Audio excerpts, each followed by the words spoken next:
Okay, hi. Good afternoon. I'm Stefanie Hauer.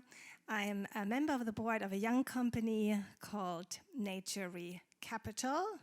Daniel is over there. He founded the company, and we're happy because we are finalists tonight. We are investing in nature restoration in Colombia. And other than that, I have a podcast which is called Planetary Business.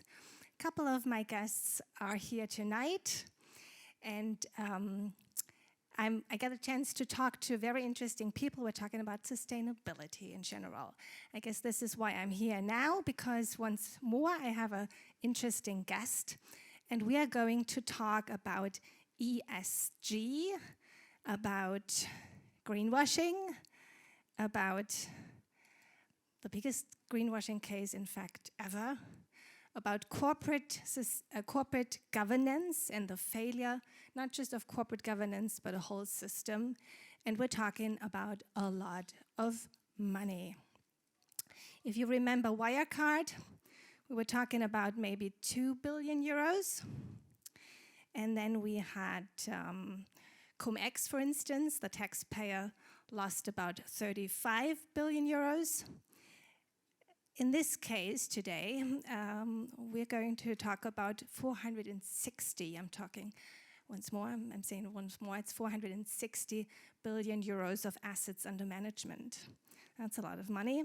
Assets under management by DWS, that is the investment arm of Deutsche Bank.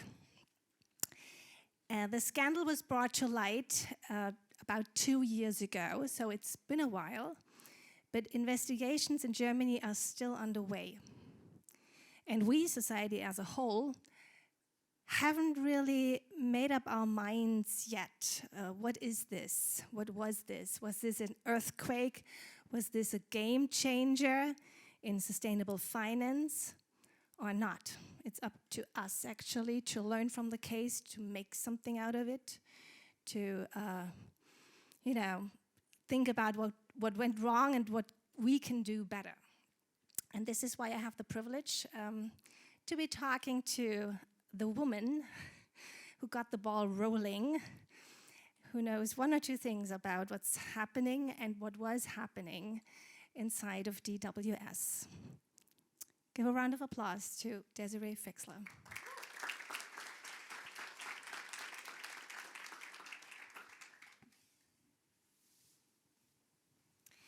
Let me first ask you, who of you had heard the name Desiree Fixler before coming here? That is very interesting. So, Desiree, my first question is, you are called the whistleblower, the DWS whistleblower. What does the word whistleblower mean to you? So first of all, good afternoon, and anyone who has an American nexus, happy Thanksgiving.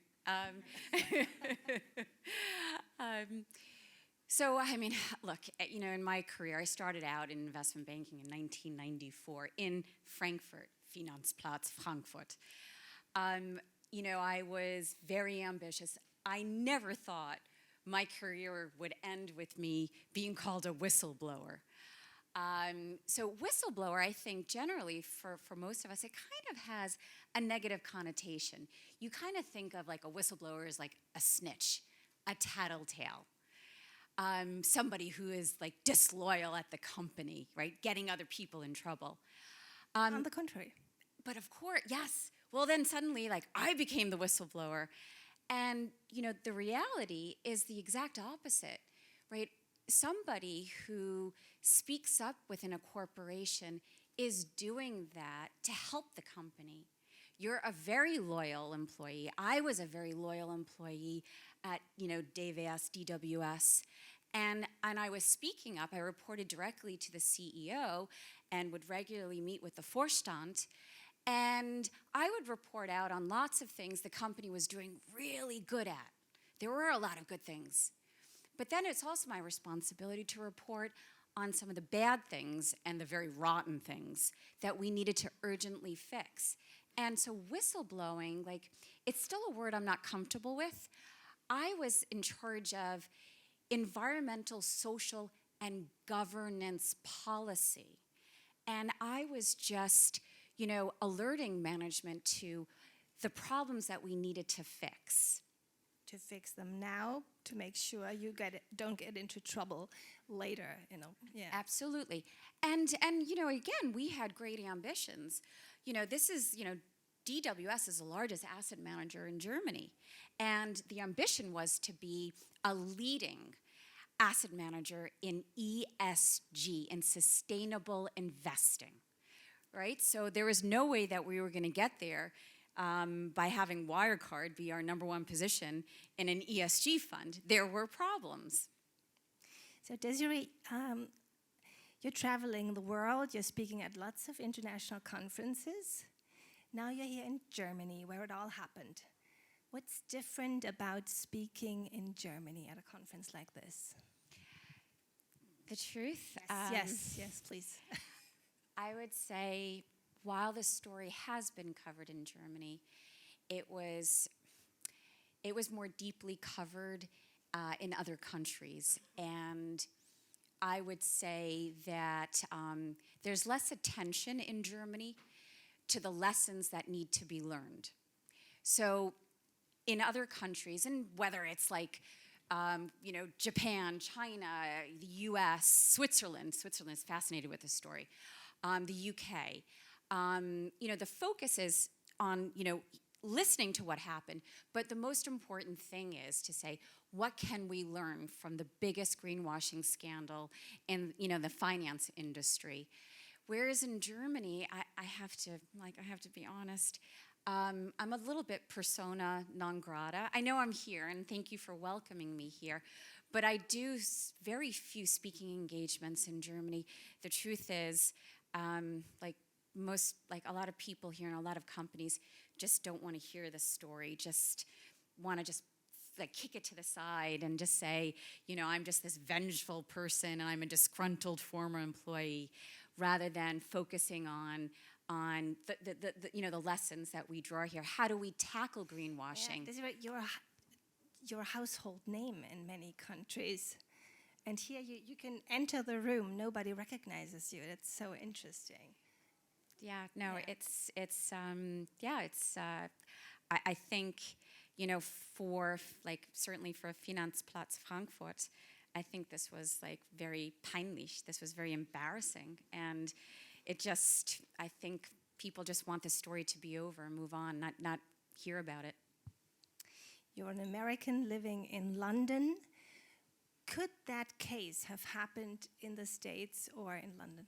No way, never. There are too many lines of defense. Risk management is taken very seriously. You've got regulators that are very switched on and have zero tolerance for lying, for defrauding investors. It could not. This could not have happened. Remember, I reported directly. I was top of the house. I reported directly to the CEO. I was part of the sustainability committee across the street in Taunus-Anlage at Deutsche Bank. Right? When you raise concerns, it's all hands on deck in New York or London. Remember, the regulator, everything is archived, email chains. We'll get into that. Let's walk everybody through what happened. So we are now in the summer of 2020. You were just hired as head of sustainability, and they wanted you to be the change maker. Why? What was the background? Because the U.S. regulators were threatening to shut us down in the United States for many reasons. One is that Deutsche Bank banked Jeffrey Epstein. And I think everyone's familiar with that disgusting person who's no longer here. But Deutsche Bank, he was unbankable in the U.S., but Deutsche Bank picked him up as a client. And Deutsche Bank was under investigation by the SEC and another regulator for ignoring suspicious activities from Jeff Epstein. The other issue is that we were under investigation because of loose financial controls, like loose anti-money laundering controls, compliance controls, if you will. So, and then finally, of course, at DWS, the company had decided in 2020 to go long Wirecard because it was such a great company. And so we had an outsized position in Wirecard to the tune of like €1 billion, and Wirecard ended up in our dedicated ESG fund. So there were a number of problems, and I believe I was brought in to help, fix these problems. To also, introduce some integrity and some standards. So we're now jumping. So you're starting in the summer of 2020, and we have to keep in mind that March 12th, 21, DWS releases a report, the annual report, claiming that they are the ESG leader, that they are investing more than half of all the assets under management into investments that meet all the ESG criteria, which is something, and the stock price was happy, actually. So it looked like this company is really raising the bar on ESG in a spectacular way. This was what the outside world could see. And you were inside of this company. You had been for a couple of months. Could you walk us through what you were seeing back then? So the truth is, I think that we were struggling to figure out what is the action plan to be sustainable, right? And I think that was common, right? So you had so many companies buckling under pressure, feeling that they had to make bold statements to say that, our number one priority is climate action. Diversity and inclusion is the top of our list. It was after COVID. And so suddenly you have this situation where, our CEO is making all these pledges. We're going net zero. We pledge to go net zero, to completely decarbonize our company and our assets under management. And, internally, though, we didn't have an action plan yet. And the truth is, I think this was very similar at other companies. The difference, of course, here was that when I raised the concerns to say, hang on a second, there's a big gap between what we're saying externally and what we're doing. You were saying, DWS was saying, you have this very sophisticated tracking system. What did you learn about that when you started? So as an example, our ESG engine, so it's a risk assessment internal system, it was being marketed as world-class, above industry standards, utilizing artificial intelligence. All the buzzwords. Internally, it was most commonly described by one word: shit. Sometimes crap. And it was so bad that we were interviewing other companies, technology platforms, to come in to rebuild the system because it was described as high operational risk. There was something that was deeply flawed, and it was miscalibrated. So you're new, and you're starting to see a certain pattern, that there's something wrong. Did you think, maybe I'm the crazy one, and how do you feel about that? I absolutely did. I remember coming home one day, and the way I described it, I'd be at work, and it was like the upside down world. It just like everything in a corporate setting, and I've worked at a fair few companies, but there was just something just not right. It was interesting because I don't know if anyone's watched Stranger Things. I wasn't watching Stranger Things at the time, but it was exactly that feeling of the upside down. And I did think sometimes that I was the crazy one. Did you have allies? Yes, I did. Oh, well, I did. I had plenty of allies up until, of course, when the CEO pushed back, and then suddenly I had no allies. So I imagine you reported directly into the Vorstand CEO. His name is Asoka Rahmen. You have to keep that name in mind. And you raise red flags. You say, I see something and I think this is not good for the success of this company. So what happens then? We were on probation. We were under deferred prosecution by the Department of Justice in Brooklyn, New York. So we were warned, right? Like, we needed to be extremely well behaved. And if anyone knows Deutsche Bank's past, I mean, it's the most scandal-prone bank in the world. So, you know, we had, like, the institution got in trouble for a lot of things. So my job is now suddenly we're introducing, you know, great risk here because we're telling the world that we're a leader, and internally we don't even have an action plan.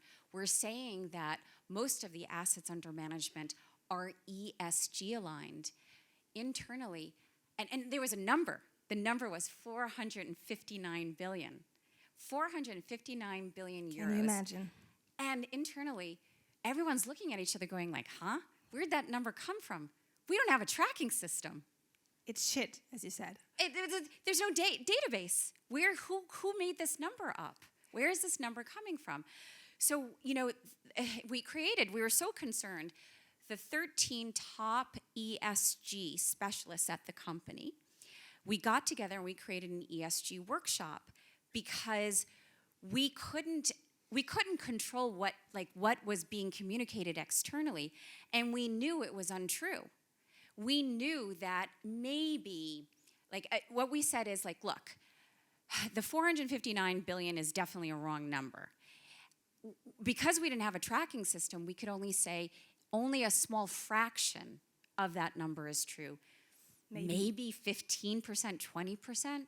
It's wild guessing, okay. But did you go to the Vorstand, to the CEO? Not only did I do that, I was an editor for the annual report.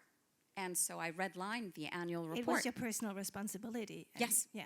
Yes. Your integrity was at line. Yeah. Also my freedom, because if you can't, you break the law. I know that these are both misleading. This is misleading, misselling, and misrepresentation. Investment fraud. That's what they call it's it. Securities fraud. And there are emails going back and forth, and there's a paper trail showing that I'm objecting and pushing back, and the others are as well. So it's I'm not only warning and asking the CEO and the Vorstand to make restatements. It's not only for the company's welfare, it's also for mine, because I would be the gimp that was going to get in trouble. I mean, I could be singled out as an individual and get in trouble for lying to our investors and shareholders. How did the Vorstand react to that, the members of the board? Silence. Silence. It was very, very awkward. For a number of months, I had been asking for the approvals to make changes. Because, in business, you don't go to your boss and just throw him problems. You alert your manager to the problems, but also give solutions, right? And so we did come up with an action plan, and I'm waiting for the green light on this. And there was nothing, and it got to the point of February 16th, 2021, I'll never forget it, where, I was very forceful. I was aggressive in that meeting and said, I need an answer now. We need an answer. We're going out with our annual report shortly. We cannot be making those statements. We will get in trouble. We're on probation. That was everything they did, they said. Although they knew the deadline was coming up. They knew everything. I mean, when you go into a Vorstandssitzung, it's very formal and it's minuted. And so they had all the documents up front. They knew what I was going to say. They knew what I have been saying. And by the way, it was what we were saying, right? So I represented so many other groups. We worked on a strategy deck together. So it was what we were saying. They knew.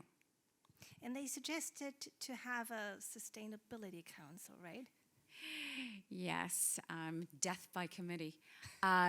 Yes, so it was to slow down or to distract myself and others.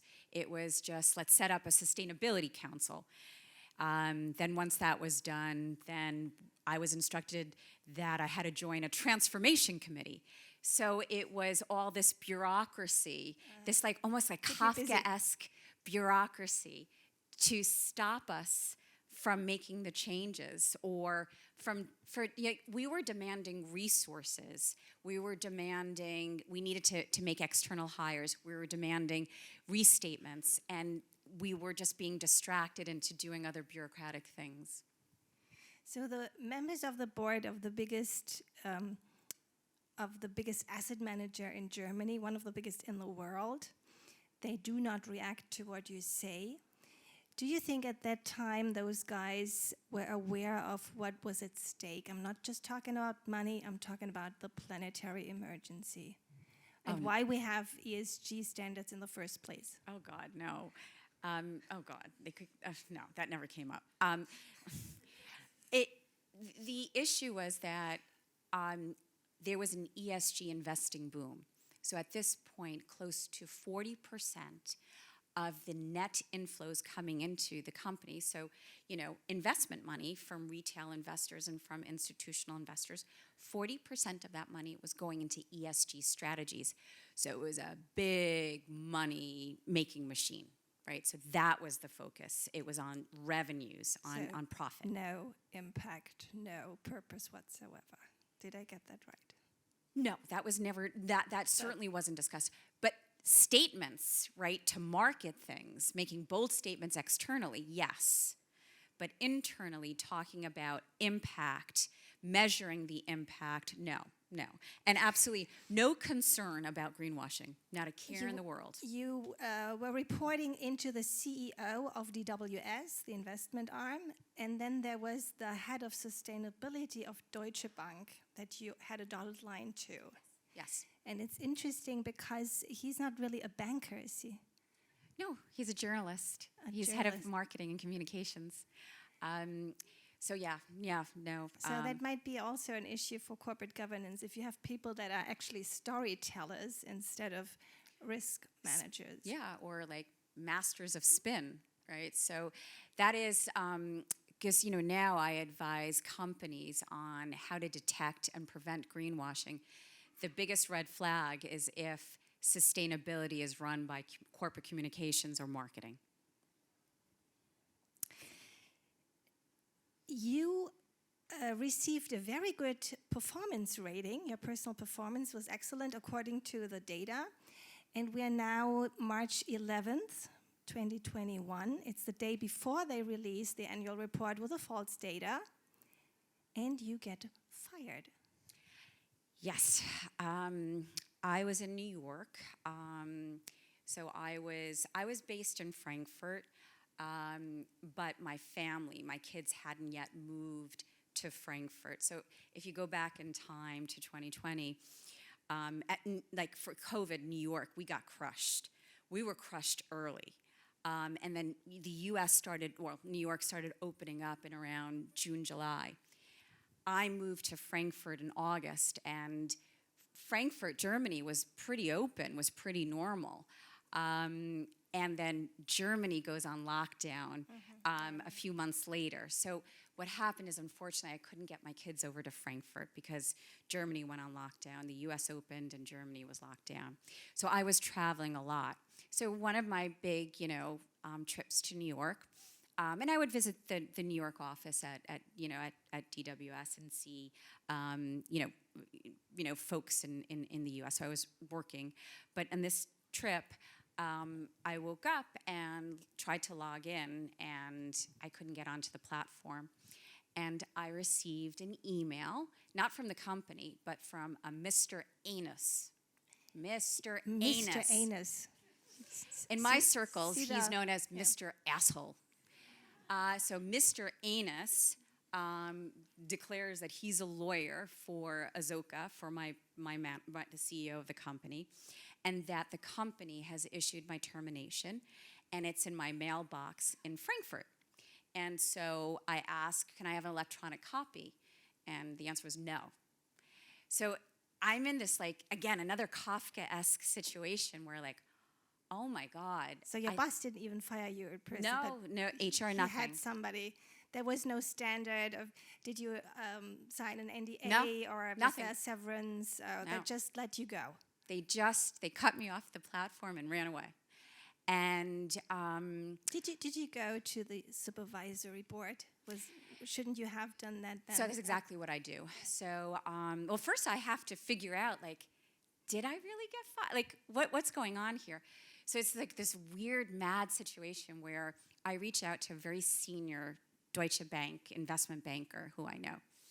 And I'm like, I think I just got fired. And of course he's like, that's impossible. I'm like, you're gonna have to meet my landlord. I'm in the US with my kids. And you're gonna have to go through my mail. And it took like a week. And finally he goes, he is coming in from London. He goes to Frankfurt and he goes to my flat and he goes to the mail. And sure enough, there's this letter. And he sends me, it's 2 pages, like, you're fired. And the 3rd page is from the Betriebsrat. And they write unanimous, like, this is a wrongful termination. And the Betriebsrat calls me up and says, you need to take legal action against the company. So it's this really weird situation. But I do collect, like, pull it all together, and I draft a 5-page letter to Karl von Rohr, who's the chairman of the Aufsichtsrat of DWS, and Jörg Eigendorf, who's in charge of Nachhaltigkeit at Deutsche Bank. And it is not just about you being fired. It is somebody from the company that tells the supervisory board, and Karl von Rohr is chairman of the supervisory board and member of the board of Deutsche Bank. Yes, president of Deutsche time. Bank. Yep. So somebody tells him there is investment fraud at huge scale, 460 billion are at stake. And how does he react? So it's 5 pages, and I have, right, because I wanted to stay, I didn't want to be emotional. Like, I didn't want to moan or whine. And so I made it more about, like, I've just been fired in retaliation because I've alerted everyone that there's greenwashing, and they don't want to deal with it. So it's 5 pages of evidence to say, look at this risk report. Here are these email chains. So it's 5 pages of the list. That's not the support documents. Support documents would be in the hundreds of pages. But it's 5 pages of, like, you need to look at, here are all the problems, and here's the substance behind my allegations. It's ignored for about a week, and then Karl writes back to me to say, this is not a matter, this isn't a Deutsche Bank matter, this is an employment matter at DWS, and that's it, nothing. They refuse to speak to me.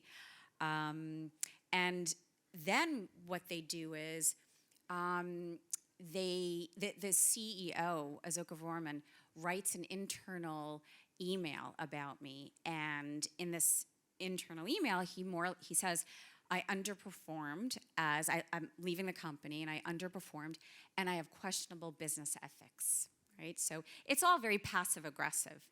And the same day, hot off the press, the CEO's office sends it to Bloomberg, and it gets published. Wait a minute.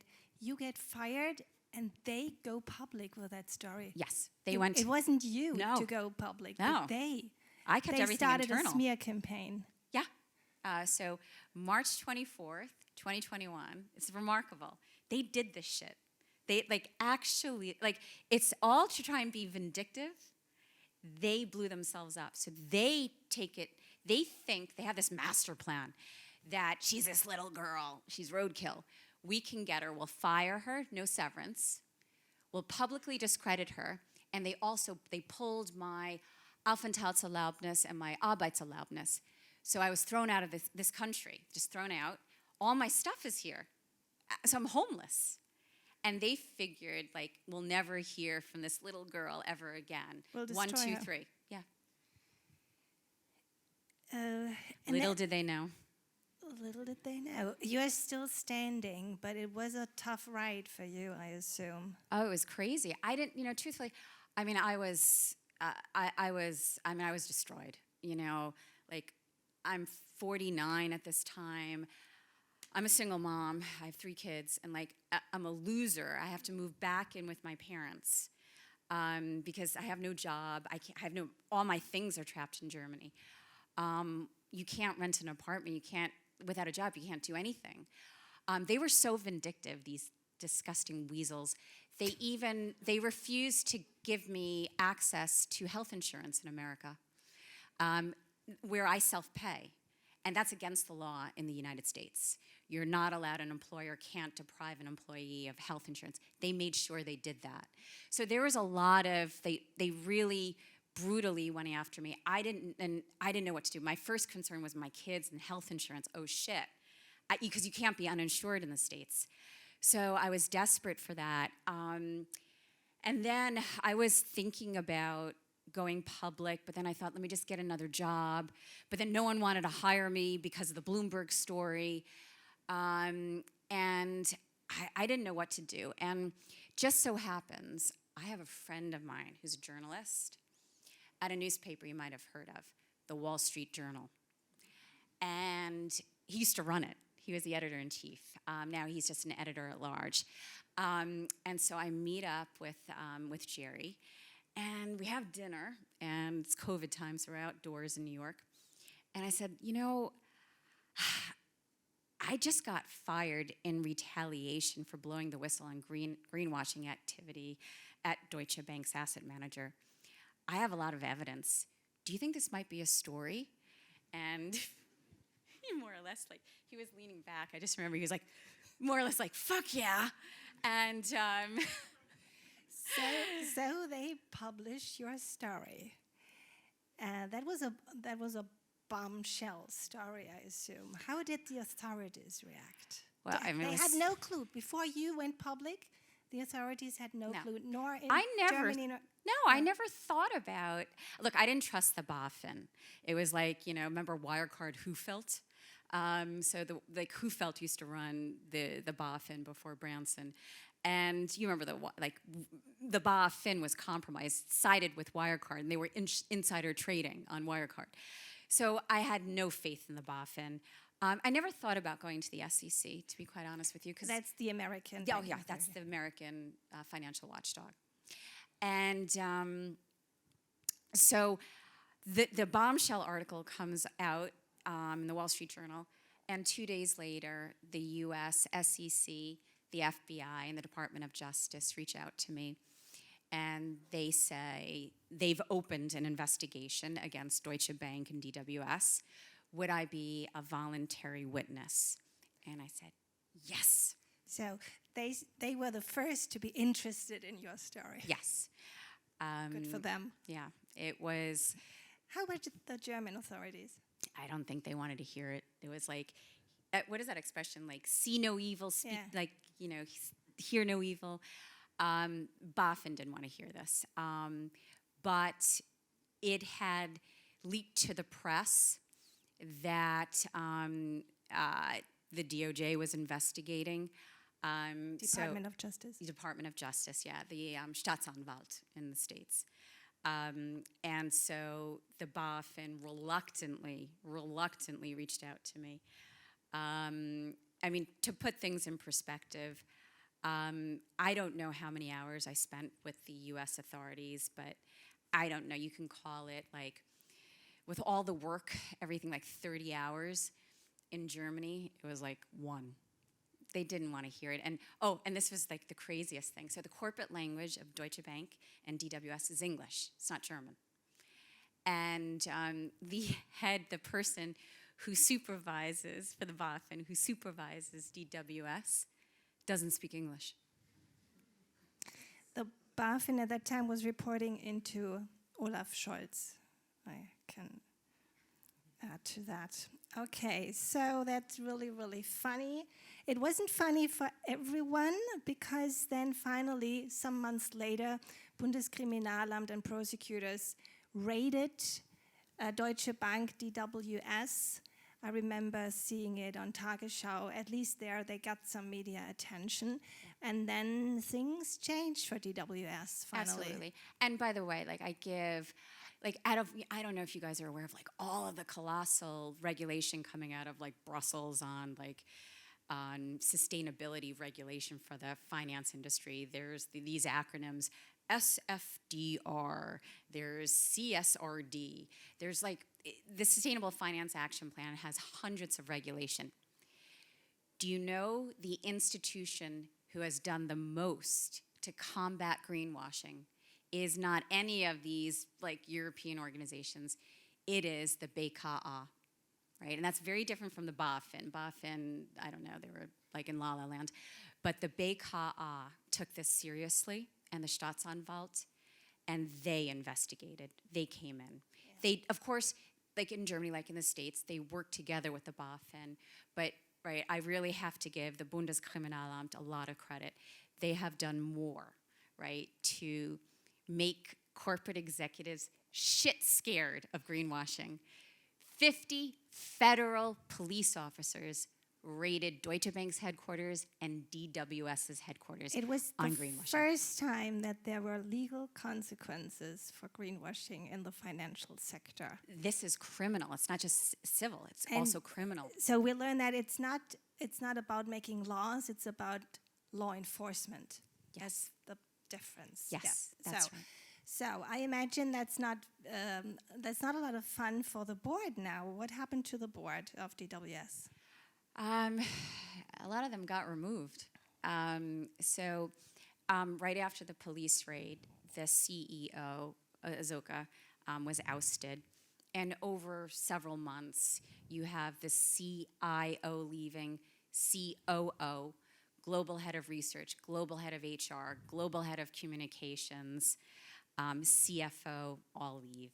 So, yeah. Karl von Rohr? Oh, yeah. The chairman did not. Yeah, he got the boot.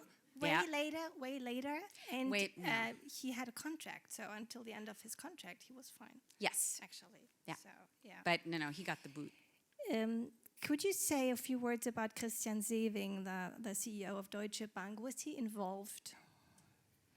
That I definitely had meetings with Christian Sewing. I know the others. I had direct, contact with. I don't know that. I don't know how much, he knew. But if he didn't know, like either way, whether you know or you don't know, you're in trouble. You're responsible. It doesn't really matter. You, as a CEO, you're supposed to know. But I don't have any paper trails of, of his reactions or anything. So I don't know how much he knew. So for the first time, police and prosecutors are raiding an organization because of greenwashing. What kind of effect did that have on the financial industry and the business world as a whole? What happened in those days? It sent shockwaves in the finance industry. I remember one CEO of a large asset manager in the US.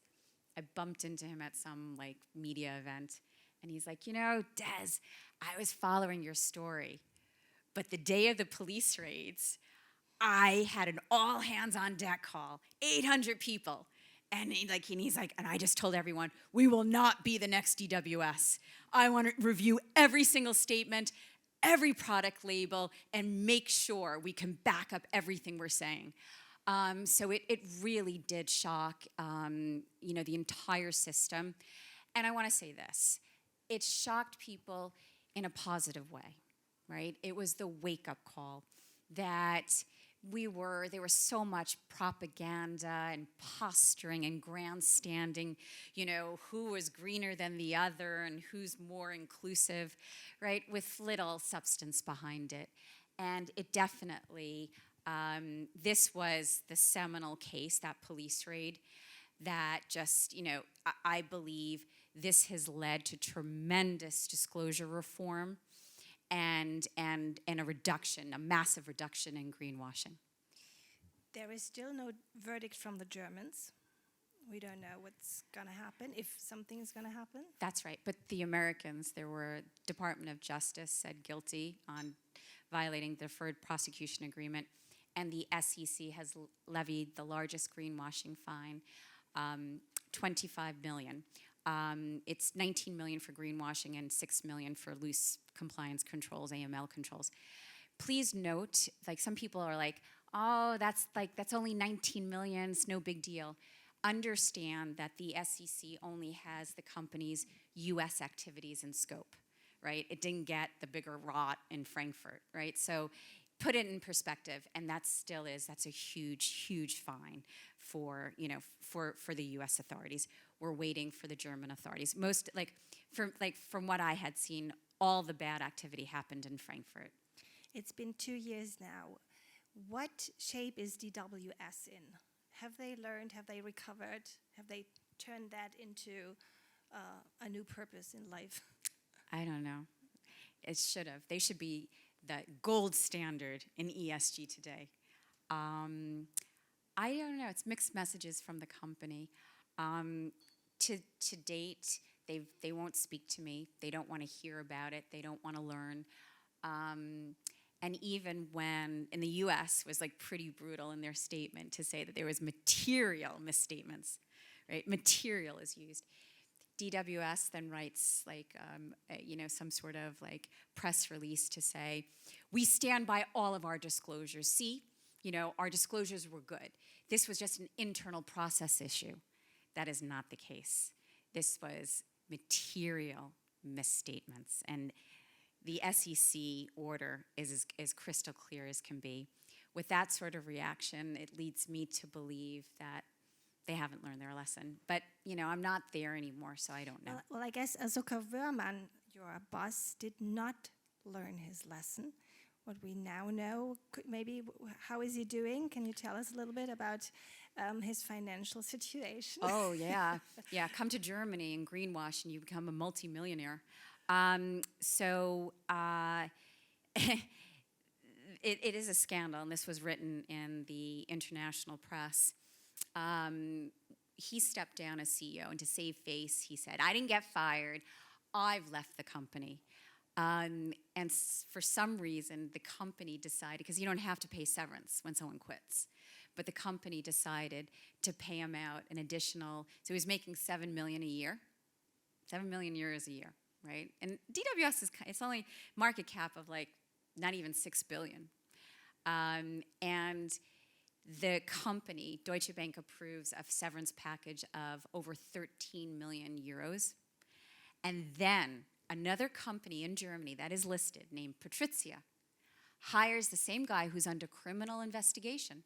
He personally is under criminal investigation for an all-in comp package of around 8 million euros. So it pays to greenwash. I mean, how this is possible, how the BaFin has approved this, how Deutsche Bank approved this, I have absolutely no idea. But that's a lot of money. Yeah, and maybe that said, he might go to jail. I mean, who knows? He didn't even speak English, right? His English wasn't good. No, he understood English. He must have gotten along well with a BaFin guy who didn't speak English either. So, and maybe the comms person who orchestrated the smear campaign against you, he had to leave, and he's now with Axel Springer as the head of sustainability. Yeah. That's also a fun fact. You can't make this stuff up. Yeah, you get it. And we're not making this up, really. But where are we now? So 2 years ago, ESG had still some growing pains. If I look into the States, for instance, is ESG dead now? I would say this. The bubble was like popped, right? It was revealed that the emperor was wearing no clothes, right?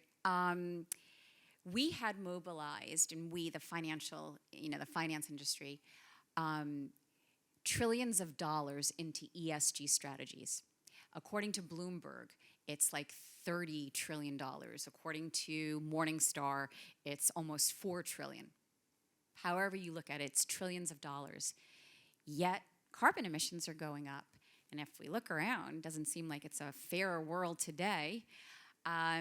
So the reality was that ESG was successful.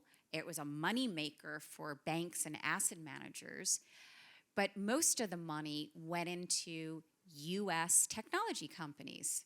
Which, by the way, like I'm kind of grateful for because I own NVIDIA and, and like Apple. And, so what has happened is like most of this money, rather than going to deep climate action, to go into innovation, to have, cheaper renewable energy solutions or, greater battery storage or electrification of the grid, right? Instead, right, most of the money went into progressive technology companies like the darlings of the ESG world, Microsoft, Apple, Google, and NVIDIA.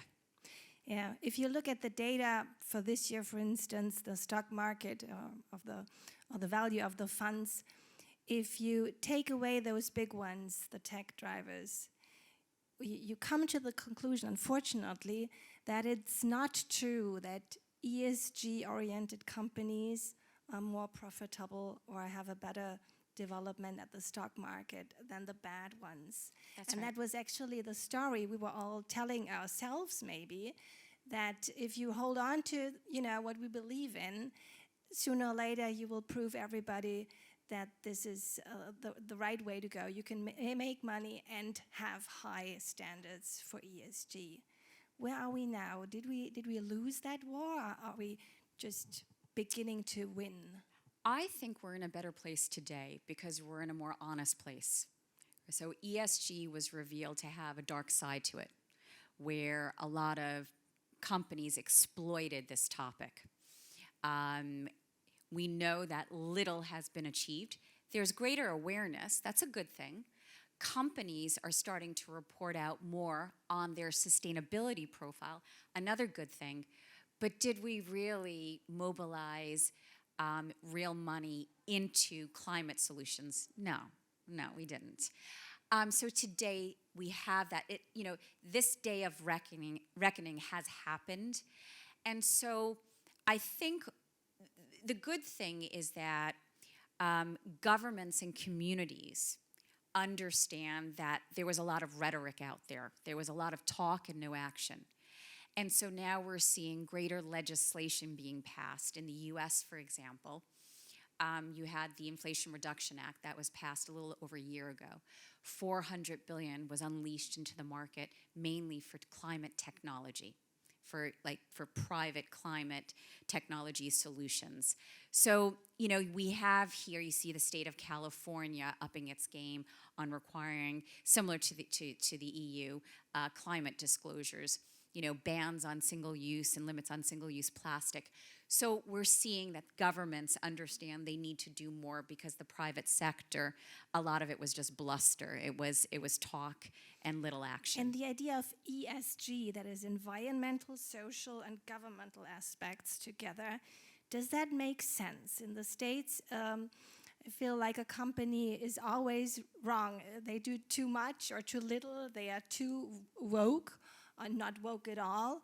And then they mix everything together. It's like, what do you say, renewable energies on the one hand, for instance, but at the same time they're talking about abortion. What is the attitude on abortion of a company?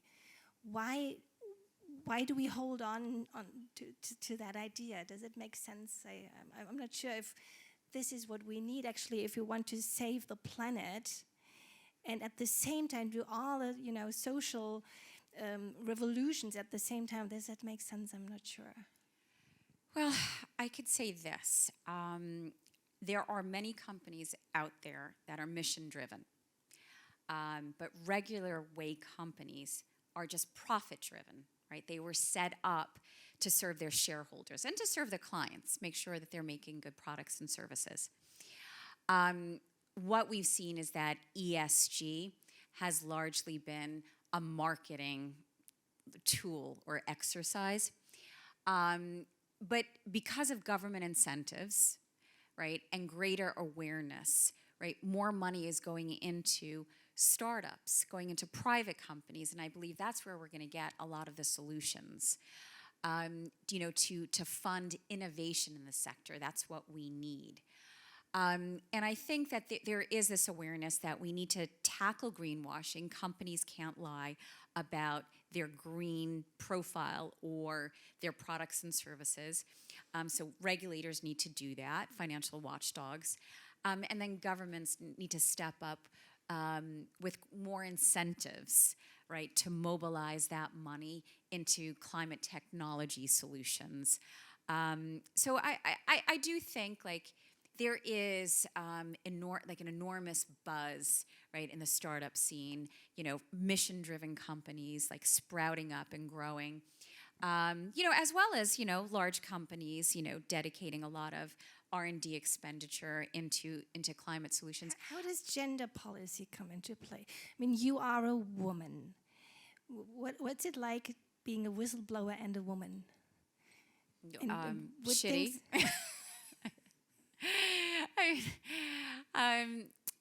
Look, thankfully, the first year was really bad. Now, I'm okay.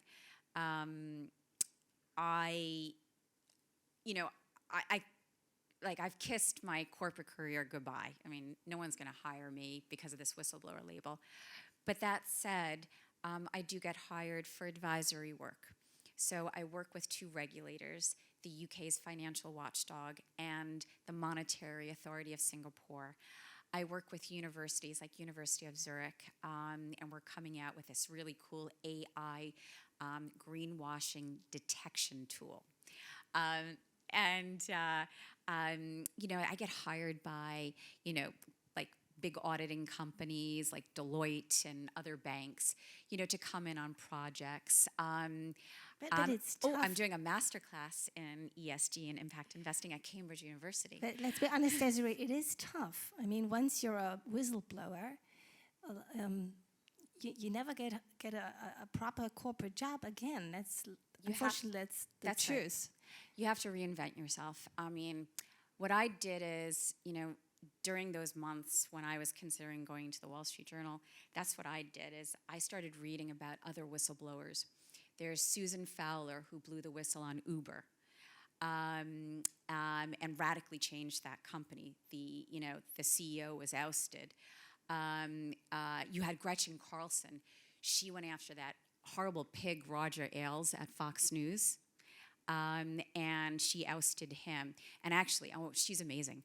Gretchen Carlson, she has changed U.S. legislation on corporate employment contracts that have silencing mechanisms.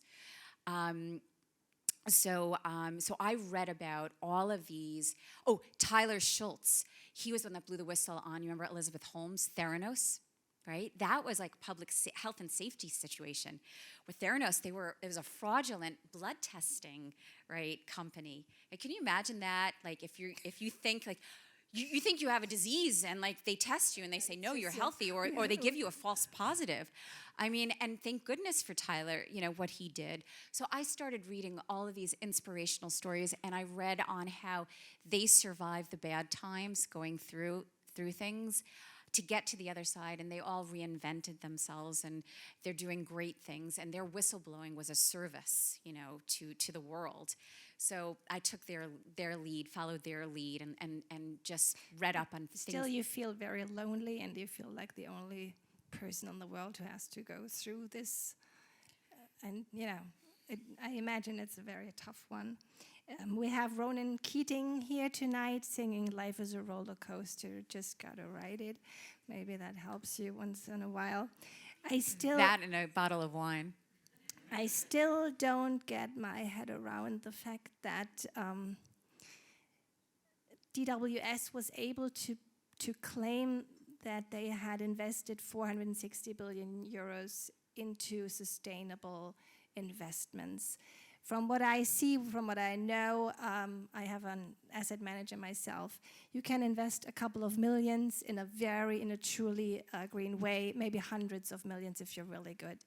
But in the world, we don't have 460 billions of green investment opportunities.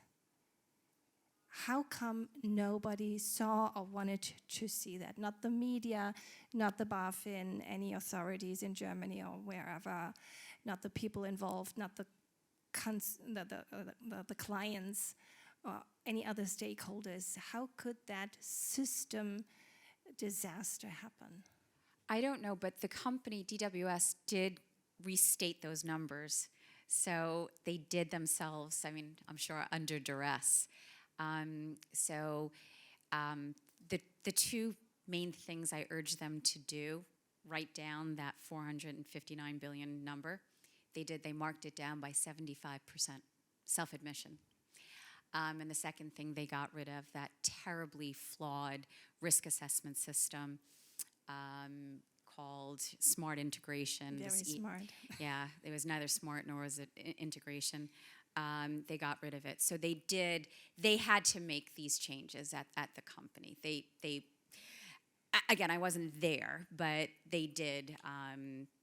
Still, it's amazing that you should reduce the numbers by 75% and get away with that. They didn't. They got in trouble in the U.S. and it's still pending here. We'll see what happens. Okay, they got in trouble. So stay tuned. We don't know what's going to happen. Do we have questions from the audience? Oh, yeah. You want to start? Okay. Do we have a mic, maybe? Thank you. Hi. Thank you for your story. I really admire your courage to tell us everything. And it's really inspiring how you handled those situations. But with all the information you had, and before you got fired, did you ever think of leaving yourself? Yes, I did. I had put in for a transfer to go back to New York. So, it's one of those situations where, in your gut, you know something is wrong, but you can't put your finger on it, right? So, as Stefanie said, my performance review was excellent, but I could feel I was starting to be frozen out. I used to meet with the CEO every week, and then it goes to every 2 weeks. I could feel I wasn't in the informational flow. I could feel something was wrong, but they kept me hanging. I didn't get, when I raised all the concerns, I didn't get a no, but I didn't get a yes either. So you're just in limbo. But I did think something's not right here. I used to call it, in my own head, the upside down world. So I did put in for a transfer, and it was approved, and I was supposed to move back to New York. And I was thinking that, maybe when I get back to the New York office, maybe it's maybe I should look for another job. Let's take another question. You had one over there? Yeah. I was just wondering, you said it yourself, this small, charming little woman, she's not going to harm. Do you think they hired you because they thought you wouldn't be able to stand up? I mean, that's my first question. And the second is, did you get context from other women who felt they were trapped in a similar way, like being hired on purpose so nobody as a fig leaf, things? You mean? For ESG, as a fig leaf? Say again? A fig leaf and Feigenblatt? No, I mean...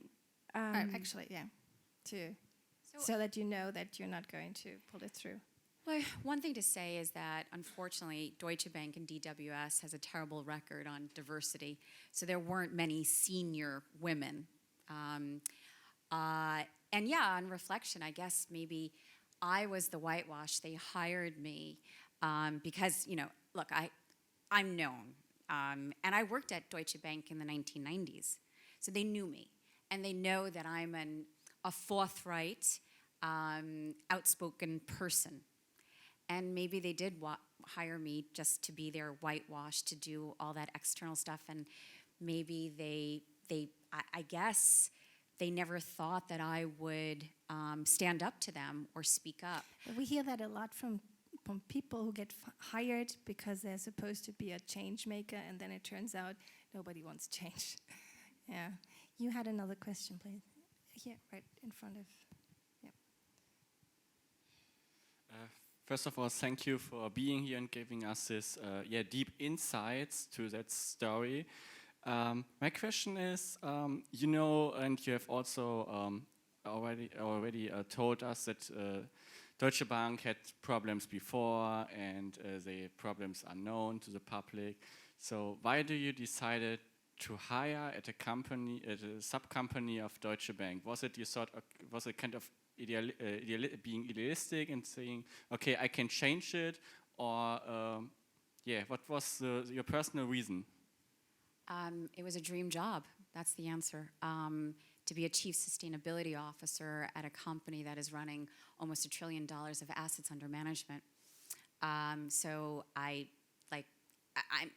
background is banking, and in the mid-2000s, I moved into sustainability, and this was everything I had worked for, like to get that senior role, reporting directly into a CEO. Remember that during this time, both Zaving and Azoka are new CEOs, and they're reporting out that there's a culture overhaul. You had a reason to believe. Yeah, absolutely. Yeah. And I wanted to believe that. Let me stress that. So they had 800 billions of assets under management. We're now discussing the 60 billions here for the German climate fund. What could you have done with 800 billions that you invest into ESG or green investments? You could have changed the world for the better. Well, you were a fiduciary, so we could have made, yes, of course, greater impact. But fiduciaries, we're just a steward of capital.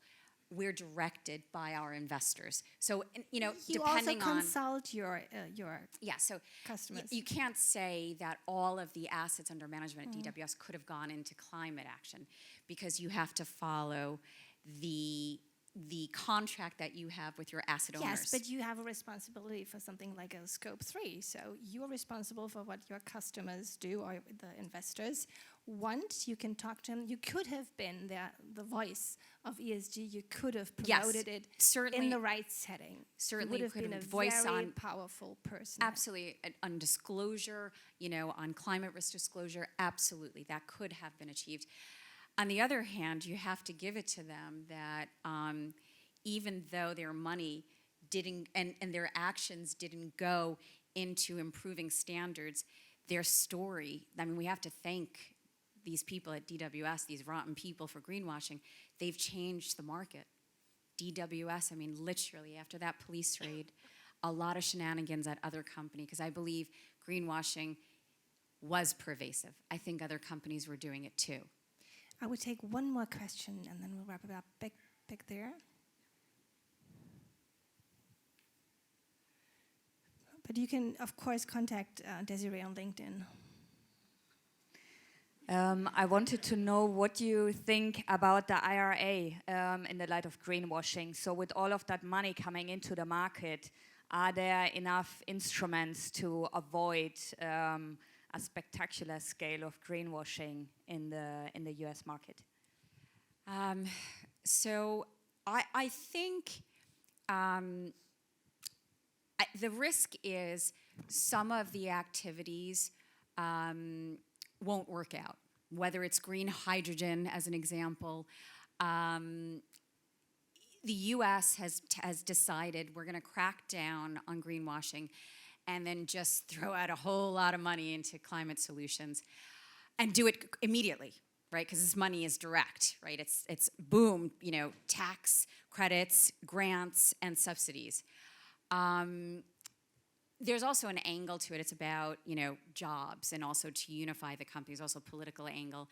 The majority, 80% of the money that's been dispersed has gone into Republican districts, into the Sun Belt, Georgia, South Carolina, Florida, as an example. So we will see. It's been successful on raising awareness and getting the country really excited, and particularly Republicans excited about renewable energy, about battery storage, about carbon capture and storage, right? Really, innovative sectors. But we have to see. All these factories are starting to be built, but it's it takes time. We'll see. Now, please note that the IRA, that money has been given. You can't really take the money back. But please note that if Trump gets in, he's already made the statement, he will do his utmost to repeal any money that hasn't been dispersed in the IRA and walk back on climate action. So the U.S. has made great progress, but it's also politically aligned. Fingers crossed. We have to wait and see what happens. So I want to say thank you for listening. You've been a very good crowd. I didn't see anybody looking at the cell phones. And let me remind you that it is up to us, and that the biggest threat to our planet is the belief that somebody else will take care of it. So it's us to learn from you, Desiree. Thank you for being here, for flying all the way from London. Yeah. Talk to you soon. Bye-bye. Ciao. Thank you.